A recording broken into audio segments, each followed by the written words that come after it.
It's almost spooky season, guys. I'm going to start collecting ghost stories. How am I going to do that? I don't know yet. You can write us. You can record a story and send it to us.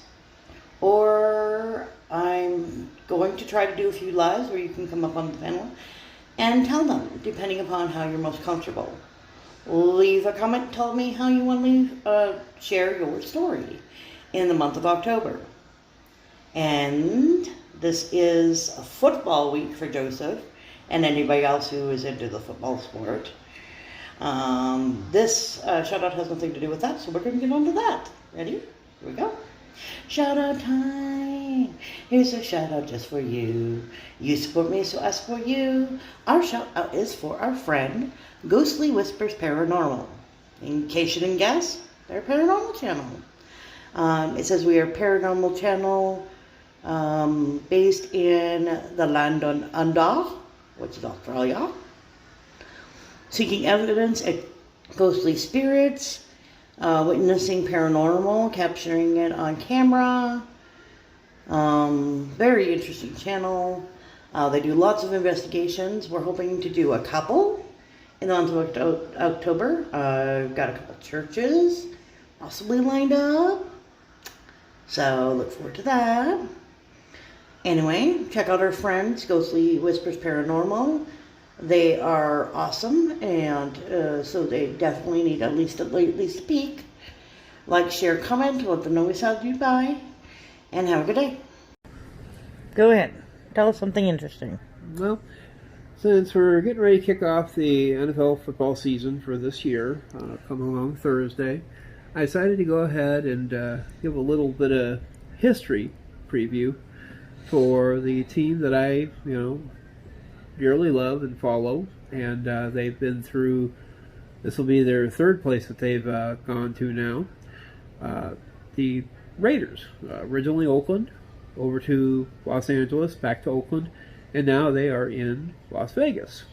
Now, originally when you talk about the Raiders, you had to go all the way back to 1959, because originally when Hunt and the then an attempted owner for an NFL franchise was basically turned down, he decided to build their own league. They would become the AFL. Interestingly enough, even then, the Raiders weren't considered. It didn't happen until close to the end of the hiring process that the Raiders were originally selected, because a team in Minnesota, which would later become the Vikings, decided to take the NFL up on a kind of underhanded ploy. They said, well, if you join us, we'll move you into the NFL. Now, of the 8 teams, only one of them elected to follow the NFL bribery or misdealings. So anyway, what happened with Oakland was that at that time, there was only one other team that was going to be in California for the AFL, and that was the Los Angeles Chargers, ran by Baron Hilton, a hotel magnate. The big thing there was that he, kind of in no small terms, said, moving a team into California would be a good thing. A, it would give teams, a good rivalry from the start. B, it would save in costs, having to travel to other places. They could stay in the state. And C, he pretty much let them know that if you guys don't, I may have to turn over my franchise, and then they would lose 2 spots. So they went ahead and gave Oakland the nod. And interestingly enough, Oakland's leadership, if you will, was made up by a total of 6 different people.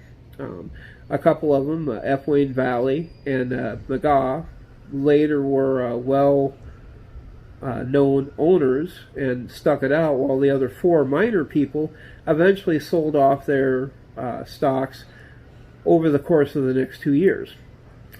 But for 1960, that first year, they originally were thought to be going with the name the Oakland Seniors.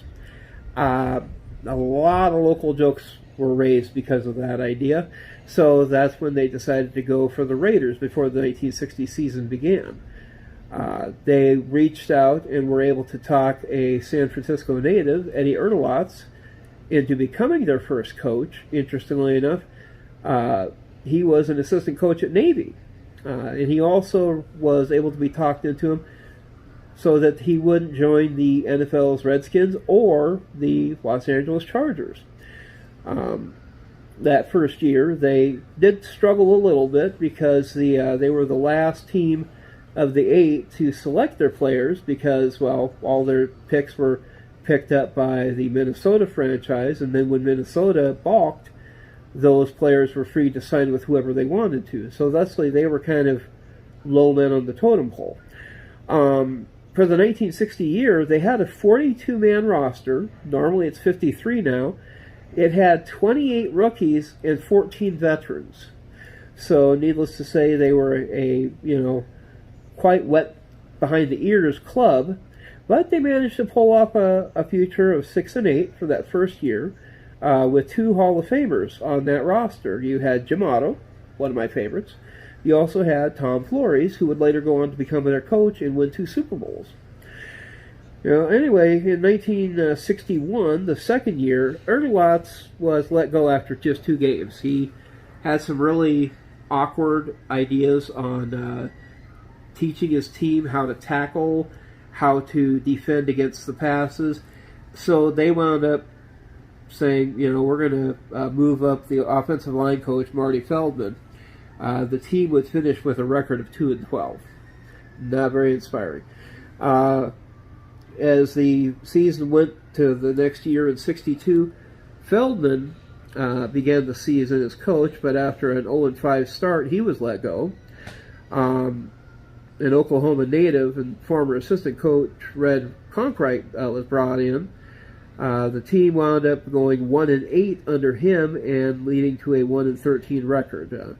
Following that season, they appointed him to an interim mentor position while they started hunting for a new head coach. Now, that's where the Raiders kind of struck gold. They also got rid of the gold on their jerseys because originally their colors were silver, black, and gold. After that 62 season, they looked at a coach that the Chargers had named Al Davis. Kind of a young thinking mind. He was hired to be both the head coach and general manager, and at 33 he was the youngest person in professional football history to hold these positions. He was also kind of a real stickler on looking over people's information, trying to see where they held special potential. And so when it came time for doing things like drafts, trading for players, Al was really kind of meticulous when it came to how he would do things. They wound up moving him into a head coach position, and he started building what would be later known as the vertical game, something that he developed under the Chargers head coach Sid Gilman. Well, under that first year, the Raiders actually went 10-4. Davis was named the AFL Coach of the Year.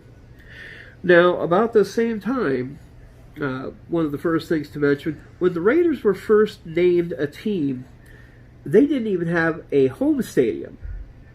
They were practicing on a high school field. Their uniforms were kind of a second thought from one of the local colleges. And their first home games were being played at Kezar Stadium, where the 49ers would play. The second year, they actually went out and they were able to talk the people who ran Candlestick as a baseball field into letting the Raiders play there, which is also kind of interesting because one of the guys that helped design the stadium was one of the shareholders. But about 63, they started coming into the concept of saying, we need to do something with this stadium. It started in 62. There were rumors, there were questions. If they can't get a stadium, how long is this team going to last? Well, Wayne Valley at that time went to the city council and he said, if we can't get a stadium deal done, we may have to sell the team. I've got people that are asking about it. Well, real quickly, some paper, was put out. Some people started making some calculations. And the first field that the Raiders would play as a home field would later be known as Frank Ewell Field. For its irony, that was the name of a local undertaker. The way the process would work is that they would play at Frank Ewell Field from 62 to 65, and then while that is built, they will be working on the Oakland Alameda County Coliseum, which would open in 66. Well, as these processes were going through, 63, would come along. The Raiders did, slump a little after 63. They went down to 5-7-2 in 64, but then came back 8-5-1 in 65. Now, 66 was kind of an interesting development because Davis left the Raiders in April of that year to become the AFL commissioner. They promoted the assistant coach, John Rosh, to head coach. He would last in that proximity for 2 years, in 67 and 68. Of course, the irony of it was that shortly after Davis was named the AFL commissioner, the league started holding secret meetings on how to merge the two leagues. This was something Davis was highly against. Davis thought, we could run them into the ground by basically outbidding what the other league was paying their players. He was telling some of the teams to go after opposing teams' quarterbacks. Dirty pool, but that was the way Davis's mind worked. Also, Davis was in the process of going and picking up hidden talent. Sometimes he would get guys from within his own league. They wound up getting a hold of Willie Brown. Great quarterback, excellent hands. One of the best interception experts they had. They had guys like Ben Davidson, vicious tackler. Jets hated him. There was some speculation that he broke Joe Namath's jaw in a game. Turns out it was actually somebody else, but the tackle still looked beautiful on film. But anyway, so the Raiders would continue playing. They had this John Rosh, who led the team to actually their first AFL championship, and that also opened the way for them to play in the second Super Bowl. Interestingly enough, about the same time that these events were going on, Davis negotiated a way to return to the Raiders, this time as part of an ownership package. Valley, and the McGaw were looking at the idea, and Davis made a very smart budget deal. He got 10% interest in the team, paying $18,000, equivalency in 2021 of about $150,000, to become the team's third general partner and the head of football operations. Well, Rosh matched their record in 65 with a record in 66. They just missed the playoffs that second year. But in 67, Al Davis started getting really sneaky. First of all, he made a deal with the Bills, picking up a guy that was later affectionately known as the Mad Bomber, Darryl LaMonica. LaMonica, in his own right, was a pretty good quarterback. His first year in, he went 13-1. They wound up beating up on the Houston Oilers 40-7, and that's when they ran into Green Bay, that beat them 33-14. Vince Lombardi's last Super Bowl. The following year, they went 12-2, and again, they made it all the way to the championship game, only to lose to those Jets, 23-27. Now, Rosh, 2 great years, did really well. He decided that he was going to leave in 69 and accepted the head coaching job at Buffalo. That is when, they were able to elevate John Madden, a very popular coach. He originally was a defensive assistant coach in college under another coach known as Don Coryell. Later we'd hear about him being in San Diego. Madden would credit Coryell as being an influence on his coaching, and he was hired in '67 to be the linebacker coach in Oakland. Well, in February of '69, after John Ross left, Madden was elevated to become their sixth head coach. He would take and help the Raiders win the AFL West Division for the third consecutive year with a 12-1-1 record. They got past the Oilers in the division round. In the AFL round, the Raiders were defeated by Hank Stram's Kansas City Chiefs 17-7. Well, that was the last year of the AFL football, and then the Raiders would be moved into the American Football Conference in the NFL. Now, the 70s for the Raiders were an interesting time, both because of how the team would change, but also how football changed.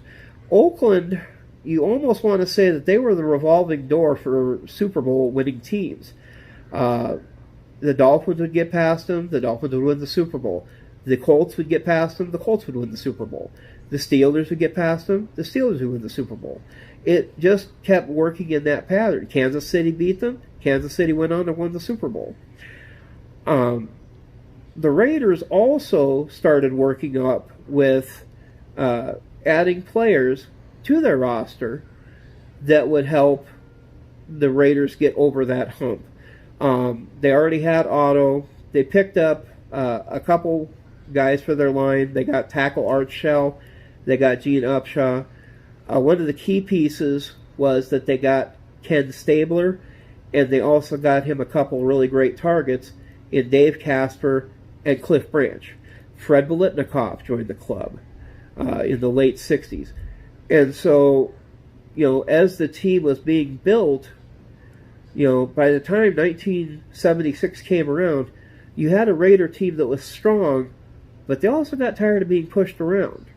That year, they pretty much made the emphasis that they were going to go to the Super Bowl and win. And they led off that first game in '76 with a beautiful game against those Steelers. They wound up facing the Steelers in the playoffs, tradition, beat them, and then faced off against the Vikings. Kind of funny, given that if the Vikings would have stayed in the AFL, the Raiders never would have been in existence, but little fun history there. The Raiders at that time also, their defense was just brutal. You had guys like Jack Tatum, George Atkinson, Skip Thomas. They called these guys part of the Soul Patrol. And the way that they played, the Steelers head coach called it the criminal persona in the NFL, the criminal element. And Tatum was kind of offended at that. He's like, what do you mean I'm a criminal? I just play the way I do, I might ring your bell, but, but what wound up happening is the way that they played, they went to the playoffs every year from 73 through 77 and reached the conference championship each year. That's how good these guys were. Again, the bitter rivalry with the Steelers. We don't have to mention the Immaculate Reception game. The rivalry gathered attention with sports media, controversial plays, late hits, accusations, public statements. Just, all sorts of, bad blood between those two franchises. But the Raiders finally did break their streak. They did get to the Super Bowl in '76.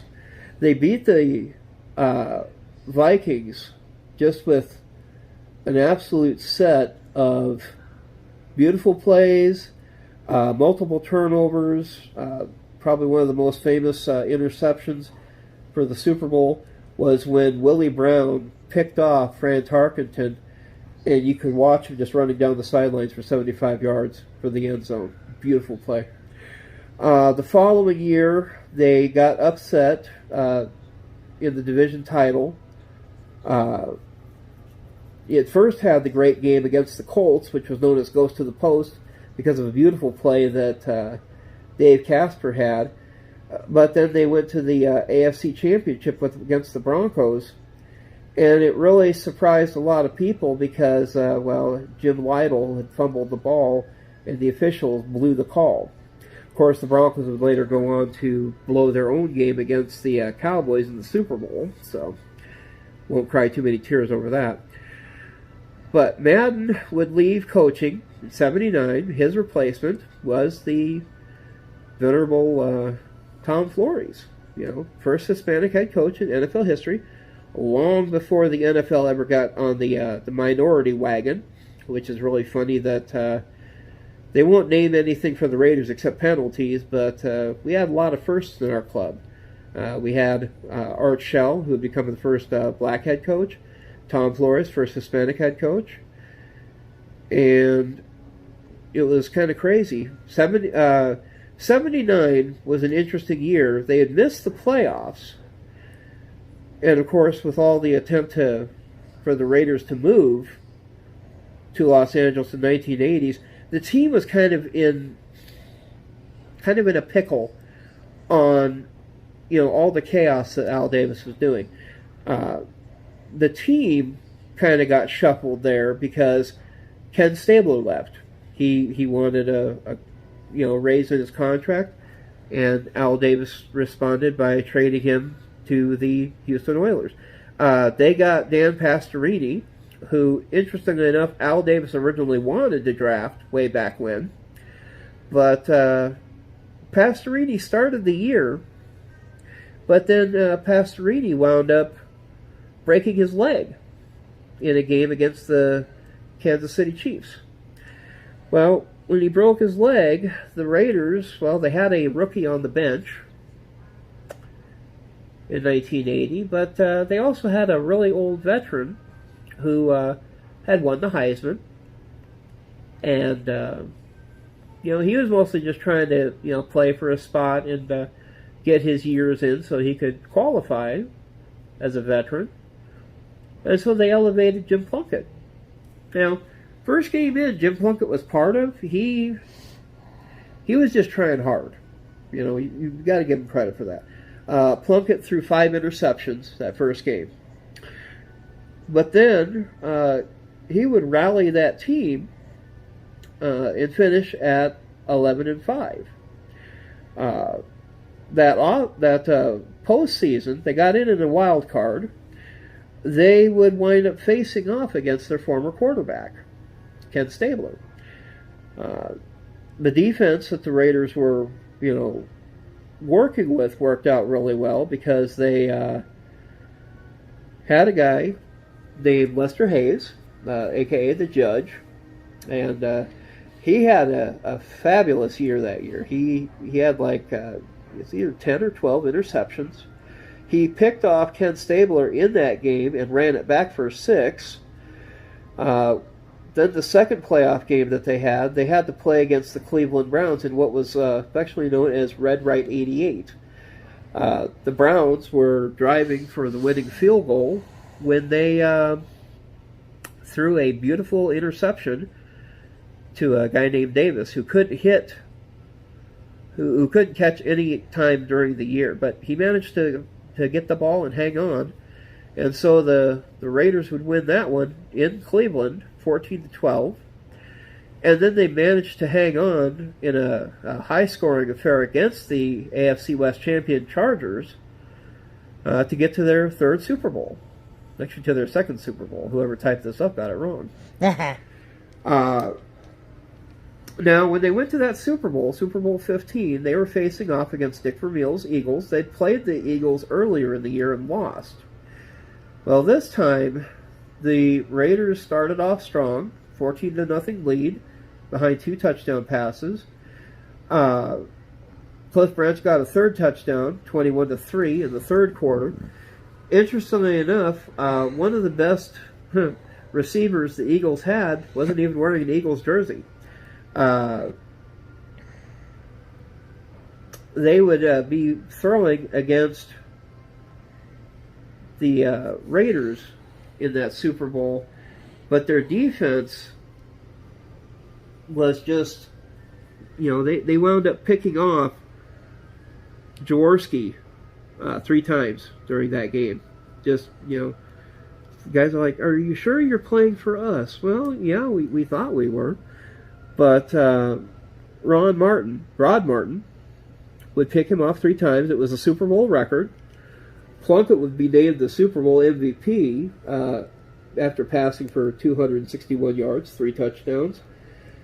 And he was also, Plunkett was the second Heisman Trophy winner to be named the Super Bowl MVP after Roger Staubach. Well, 2 years after that Super Bowl, it finally happened. The Raiders would pack up and head up the road. They would head down to Los Angeles. A lot of people cited the confusion and conflict as the reasons why the Raiders couldn't back up that one Super Bowl.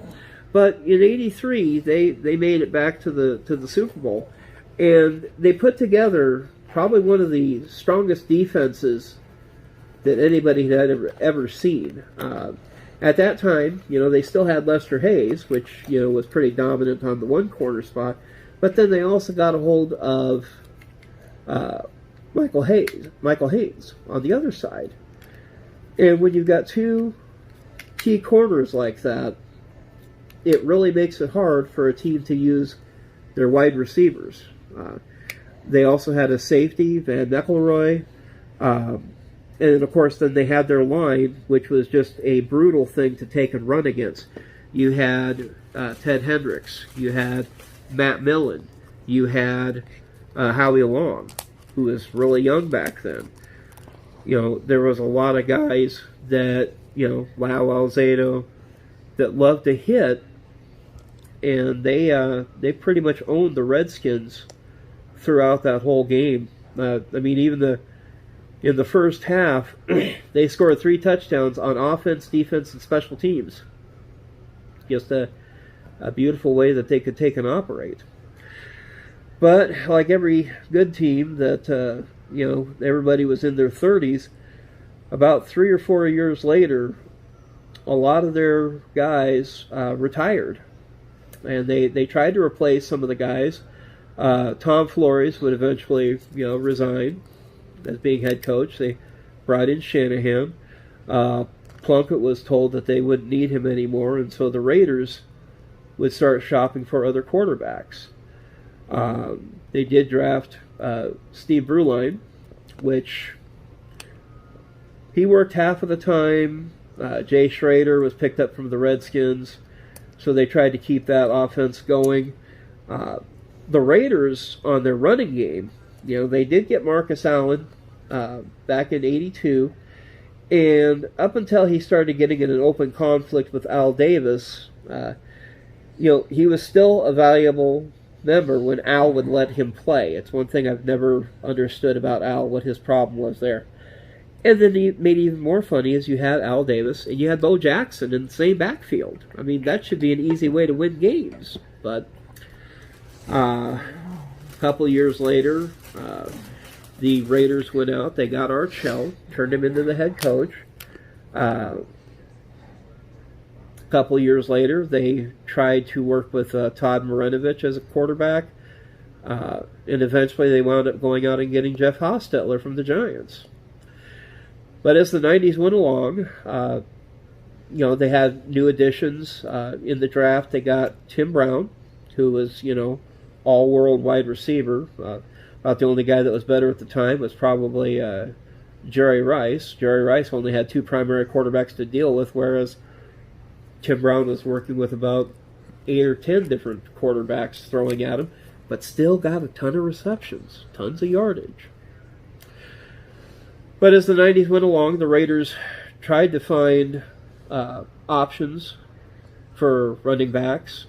Some of them weren't bad. Some of them were kind of not exactly world beaters. But Art Shell worked hard with what he had. Eventually, when they made a deal to go back to Oakland in '95, they let him go, which never really made much sense to me. Once the Raiders were back in Oakland, they weren't exactly the same club that we grew up knowing. They tried a couple different coaches. Joe Bugle was one. Mike White was another one. They got Gruden, and Gruden started restructuring the team's offense, and he actually started getting results. And then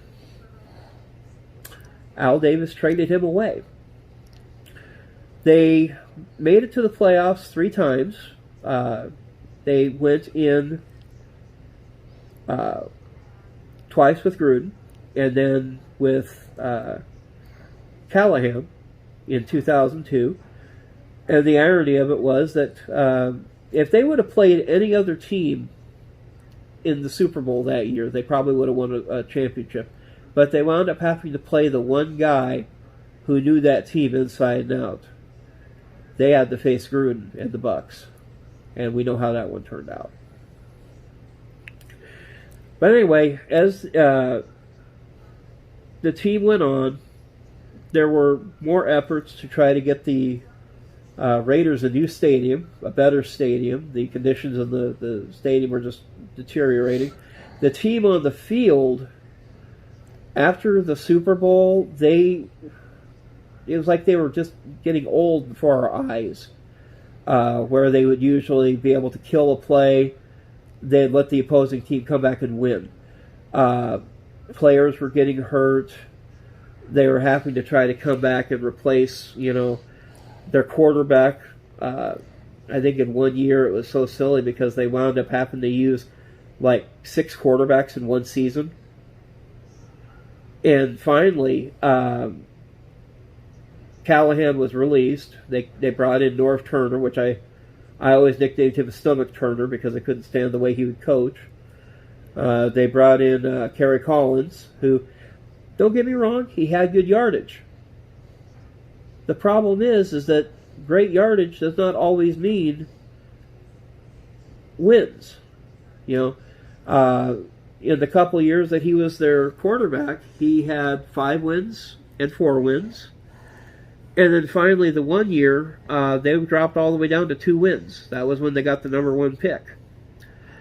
And sadly, that pick wound up becoming a behemoth of a guy who had a small problem named Jamarcus Russell. But as teams, went along, they tried a couple different other options for coaches. There was originally an attempt to get the Raiders to move to Los Angeles with the Chargers. That fell through. They wound up taking the Rams instead of the Raiders. Sadly, Al Davis would pass away. His son would take over, Mark Davis. Then, before they made the last move, they wound up picking up Gruden again, who would summarily retire after information came out about certain emails. And they would finish off their season, this last season, actually, on a high note with an interim coach, Bisaccia. They would win their last 4 games to qualify for a playoff berth. Their second playoff berth in the last 6 years. 1 in Oakland and now 1 in Las Vegas. And there's a lot of high hopes coming up for this year's Raiders. Their current quarterback, Derek Carr, was just reunited with one of his former college teammates, a wide receiver, Devontae Adams. So that'll be fun to watch. We have Mad Max, fun guy to watch on defense. He was just paired with another guy, and it sounds like they've been working well in training, gelling. But as it is right now, we have 2022, and by the time this plays, we'll be less than a weekend before the first game of the Raiders next Sunday. But this has been Joe, the bearded historian, and later on we'll also show you what my room looks like with all the Raiders stuff, and before my wife throws it all out the window.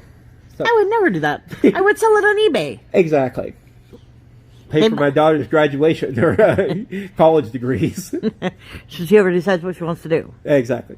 But anyway, this is Joe. That's Sue. You folks have a good night.